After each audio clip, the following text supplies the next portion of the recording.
Iqbal sir देखिए ये जो जहां छोड़ा है धनंजय सर ने वहीं से उसको उठाता हूँ कि भाई वोट चोरी, सीट चोरी, फिर उसके बाद में आपने चंदा चोरी, दान चोरी। अब खबर मतलब खबरों की चोरी चले तो डाका हो रहा है, हर तरफ डाका ही डाका है। जो राम मंदिर में हुआ है वो डाका था, कैसे पर्दा डाला गया, और हर तरफ डाका, और आपको लग रहा है कि हम अमर हैं, हमें कुछ नहीं कर पाएगा। लेकिन जो है ठीक है, राम जी की सर लाठी की आवाज। शाजापुर में था सर, तो माखन सिंह जी शाखा लगा। बाद में दिखाता हूँ जोशी जी भी जुड़ गए। पहले आप इकबाल सर के पास गए तो इकबाल सर कहिएगा, एक टिप्पणी करिएगा। इकबाल सर आप क्या कहिएगा, ये कब तक, हाउ लॉन्ग? धन्यवाद संजीव जी। देखिए धनंजय जी ने बताया, जोशी जी तो खैर बहुत सीनियर है। राम मंदिर केवल एक मंदिर नहीं है, मुझे लगता है करोड़ों श्रद्धालु का आस्था का सबसे बड़ा केंद्र है। इसलिए अगर मुझे लगता है कि राम मंदिर से जुड़ा कोई भी विवाद सामने आता है तो वो सिर्फ एक कानूनी मामला नहीं है, बल्कि करोड़ों भक्तों की भावनाओं का एक तरीके से सवाल बन जाता है। आज मुझे लगता है सबसे बड़ा सवाल यही है कि आखिर ऐसा क्या हुआ कि राम अगर आप मंदिर से मुझे जुड़ी देखिए कथित वीडियो चोरी का वीडियो फिर मामला जो है वो देश भर में। मुझे मुझे डेक्स कह रहा है चलाइए वीडियो, मैं चलाता हूँ। वो देखिए आप शायद दिखे वो, जो क्योंकि चाह रहा था कि मेरे दर्शक देखें, बाकी आपने हमने सबने देखा है, शायद चलेगा वीडियो। अनिल मिश्रा को बोल रहा हूं 3 दिन के अंदर अयोध्या छोड़ के चले नहीं जाए और या तो जेल इनको भेजा जाए। अगर ऐसी परिस्थिति नहीं होगी तो हम पूरा अयोध्या जाम कर देंगे, किसी को अयोध्या से कुछ नहीं होगा। चला है, मैं यही दिखाना चाह रहा, दर्शक देखें, करिएगा आप, क्योंकि ये जो है आक्रोश है, मन में बहुत पीड़ा है, सब वो सनातनी है सारे के सारे, और उनकी बिल्कुल कोई बिल्कुल दुश्मनी नहीं है कहीं। जी धनंजय भाई भी वही चीजों की चर्चा कर रहे थे। अब ये पूरी देश में एक तरीके से मुझे लगता है संजीव जी चर्चा का विषय बन गया। अगर चोरी हुई है, अगर कोई एफआईआर दर्ज हुई है, अगर जांच चल रही है, तो करोड़ों भक्तों का पहला अधिकार है उन्हें पूरी सच्चाई बताई जाए। सवाल सिर्फ व्यक्ति विशेष का नहीं है, सवाल व्यवस्था का है। जिस मंदिर के निर्माण के लिए देश विदेश से लोगों ने अपनी मेहनत की कमाई दान में दी, उस मंदिर से जुड़ी किसी भी अनियमितता की खबर मुझे लगता है लोगों को बिल्कुल बेचैन कर देगी। और सुरक्षा व्यवस्था में कोई कमी थी क्या? सीसीटीवी या कैमरे के अंदर कुछ रिकॉर्ड किया था क्या? चोरी करने वाले की पहचान हो चुकी है क्या? बरामदगी हुई है? ऐसे कई सवाल है जो मुझे देखिए, लगता है उसके जवाब देने चाहिए। 5 जून का जो वीडियो आया है वो तो बहुत क्लियर है, पुलिस ने पकड़ा था, वो तो बरामदगी हुई थी, उसको रफा दफा कराया गया, आपने उसको छुपा लिया आपने। तो अब तो क्लियर है ना, क्रिस्टल क्लियर है कि आप छुपा रहे थे लगातार। पहले प्रूव होता है, वो वीडियो प्रूव कर रहा है आपको। नहीं संजीव जी देखिए ये संजीव भाई, सॉरी इंटरप्ट कर रहा हूँ इकबाल भाई। मैं एक वीडियो देख रहा था, आपने भी शायद देखा होगा, जो पुलिस वाली बात कर रहा है। काला बैग साफ साफ एक आदमी हाथ में लेकर के जा रहा है, गाड़ी में बैठता है। 5 लाख रुपए उसके, 5 अरे लाख रुपए मैं कहता हूँ काला बैग खाली था, लेकिन चुपके से क्यों ले जा रहे हो, उसके बारे में बताओ ना क्या था। यस यस यस, जी जी इकबाल भाई, बहुत क्षमा चाहेंगे आपको। संजीव जी ये कोई दिक्कत नहीं। ये कहना गलत होगा कि केवल चोरी की जांच पर्याप्त नहीं है। मुझे लगता है यहाँ भरोसे की जांच हो रही है एक तरीके से। आप देखिए, क्योंकि अगर श्रद्धालु का विश्वास कमजोर पड़ता है तो उसका असर केवल एक संस्था पर नहीं बल्कि मुझे धार्मिक तंत्र पर पड़ता हुआ नजर आ रहा है। अब एक और बड़ा सवाल ये खड़ा होता है कि इस मामले की जांच पूरी तरह पारदर्शिता के तहत होनी चाहिए और ये सार्वजनिक रूप से मुझे लगता है इसे बताना चाहिए वास्तव में क्या हुआ था, कैसे हुआ था। इसको अगर कोई दोषी है तो उसके खिलाफ क्या कार्रवाई है, क्योंकि करोड़ों राम भक्त किसी राजनीतिक बयान की प्रतीक्षा नहीं कर रहे।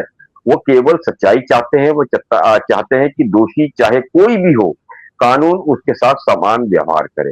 राम मंदिर आस्था का प्रतीक है, हमने आपने सबने देखा है। इसलिए वहां पारदर्शिता मुझे लगता है उतना ही पवित्र होना चाहिए जितना वहां की पूजा है।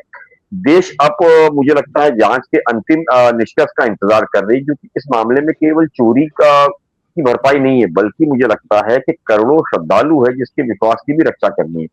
और आप एक चीज समझिए कि राम मंदिर करोड़ों लोगों की आस्था है। इसलिए इस मामले में जो सबसे बड़ी जरूरत है वो पूरी सच्चाई, पूरी पारदर्शिता, पूरी और दोषियों पर निष्पक्ष जो है वो कार्रवाई होनी चाहिए। ये मुझे लगता है कि देश भर से करोड़ों जो राम भक्त है उसके बीच में एक ही चर्चा है, आखिर रामलला के मंदिर से जुड़े कथित चोरी का मामला, उसमें इतनी खामोशी क्यों है। और दूसरी जो मुझे चिंता आ रही है, देखिए 2 करोड़ से शुरू हुआ था, अब वो बढ़ता जा रहा है। और कुछ का कहना है कि 500 कुछ हजार।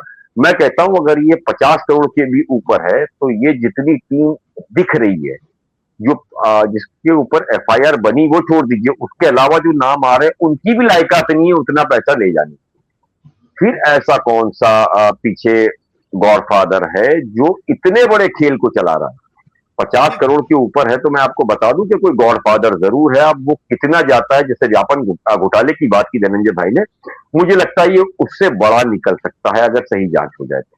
बिल्कुल बिल्कुल। तो इकबाल सर देखिए, ये जो है, ये जो कथनी और करनी की है, लेकिन है आदमी फिर भी संकेतों में तो है।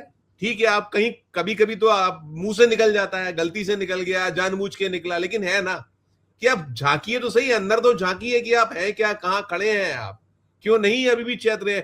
पूरा देश जो सब कुछ सामने है, जहां में शुरू हुआ था, कि साफ है कि कैसे आप बचाने की कोशिश कर रहे हो, कैसे उसको डाइवर्ट करने की कोशिश कर रहे हो।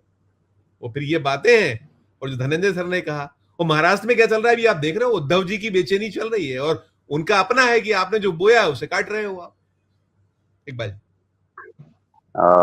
संजीव जी देखिए, आपने जो अभी कहा कि क्या दिखता है क्या दिखता है, वो दोनों ही चीजें अलग है। और ये प्रयोगशाला मुझे लगता है महाराष्ट्र से ही शुरू हुई।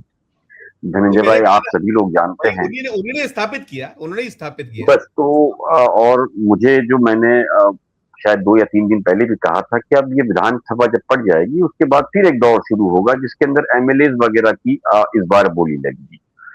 तो जिस तरीके से जोशी जी ने भी कहा और संजय राउत ने जो आरोप लगाए हैं 50 करोड़ 30 करोड़, तो पैसा जो है अब मायना नहीं रखता है। अब मायना ये रखता है कि कैसे हम पावर में बने रहें।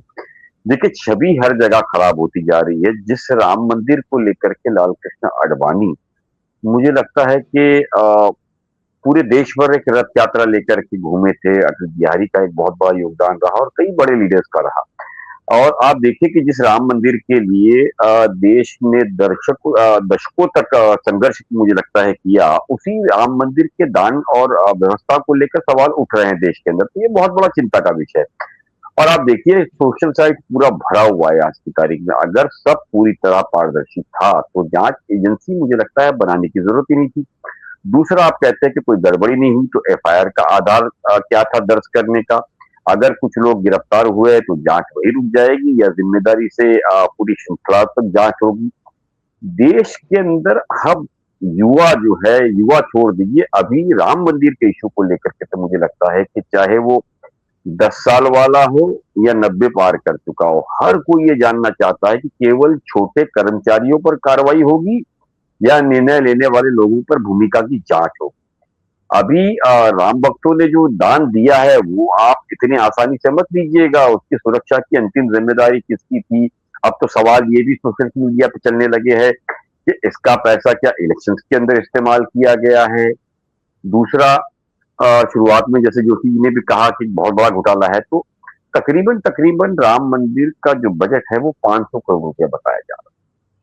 आप देख रहे, शुरुआत से ही अब सवाल खड़े होते रहे, लेकिन जब ये मामला आया है तो अब ये समझ में आने लगा है कि ये 500 ही था या 500 से ज्यादा था, कहाँ-कहाँ चीजें और किसने किसने दी। अब आप देखिएगा धीरे-धीरे करके ये पूरा मामला जो है ना, एक तरीके से रिपोर्ट किया जाएगा और अब इसमें बहुत सी चीजें निकलेगी।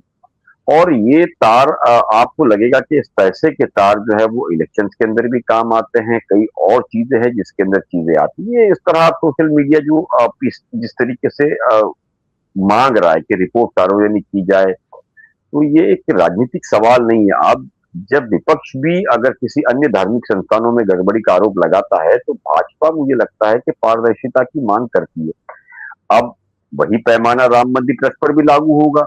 सरकार इसकी जांच को पूरी तरह मुझे लगता है कि स्वतंत्र रहने देगी या जांच एजेंसियों को बिना किसी दबाव के अपना काम करने देगी। और अगर जांच किसी नहीं लगता, नहीं देखिए, कुछ नहीं हो रहा, सब कुछ अभी तो लेकअप होती है। और अगर जांच किसी बड़े पद पर बैठे व्यक्ति की जिम्मेदारी सामने आती है तो क्या कानून सबके लिए बराबर साबित होगा? याद रखिए, ये केवल एक पैसों का मामला नहीं है। मैं फिर कहूंगा, ये श्रद्धालु के आस्था का मामला है। दूसरा, राम मंदिर केवल एक इमारत नहीं है बल्कि करोड़ों लोगों को विश्वास का प्रतीक है। और यही एक राम मंदिर था जिसने 92 कराया, जिसने 2002 कराया। ऐसे कई क्लैश कराए हैं कि जो एक भारत था उसके अनेक भारत बना दिए।